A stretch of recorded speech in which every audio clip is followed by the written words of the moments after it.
Olá, bom dia, meus amores. Vamos com mais uma aula de história. Pegue seus livros e abram na página 58. Hoje vamos falar dos primeiros habitantes do Brasil.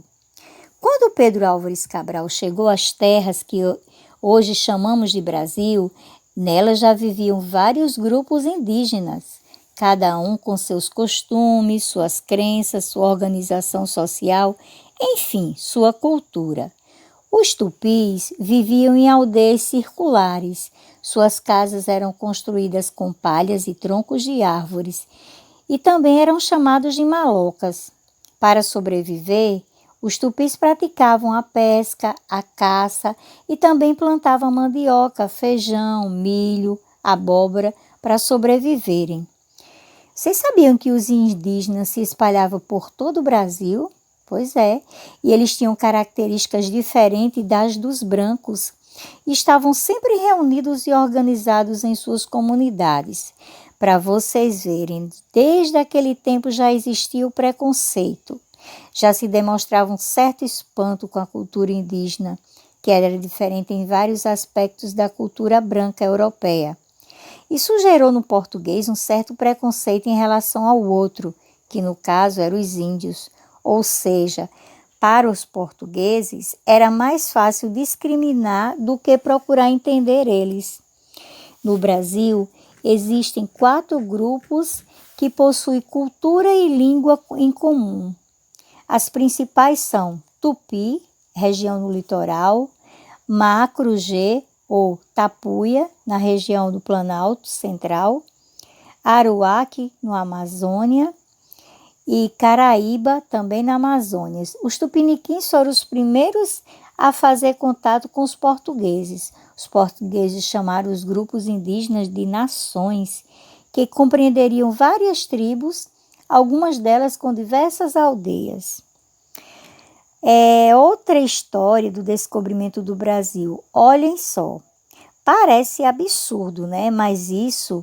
O que aprendemos na escola, os portugueses descobriram o Brasil, onde já viviam os indígenas, né? Ficamos tão acostumados a pensar assim, que nós não ficamos perguntando como é possível que isso aconteça. Sabia que os indígenas viviam aqui antes da chegada de Cabral, mas falavam do descobrimento como se o Brasil fosse uma terra virgem. Será possível que um lugar já habitado possa ser virgem? A palavra descobrimento, portanto, está no lugar de outro termo que não costumamos utilizar, conquista. Na verdade, as terras que viriam a ser o território do Brasil não foram descobertas, mas conquistadas pelos portugueses aos povos indígenas.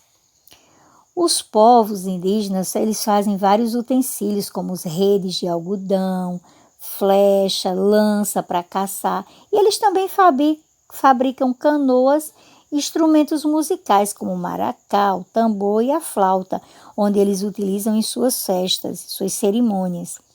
Toda aldeia tem um chefe, chamado de morubixaba ou cacique. O chefe religioso é o pajé, ou xamã, que exerce grande influência sobre as pessoas da aldeia, pelos poderes mágicos que, de acordo com a crença, possui.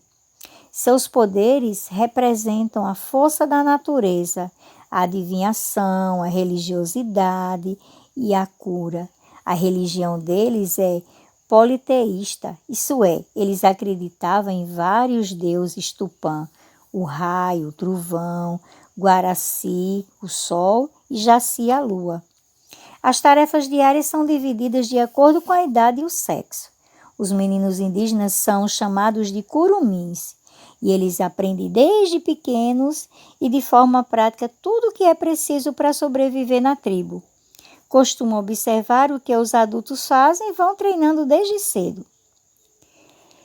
Os homens caçam, pescam, fabricam suas armas, suas canoas, seus instrumentos musicais. No passado, como não conhecia os metais, fabricava seus objetos com madeira, pedra, osso e fibras vegetais.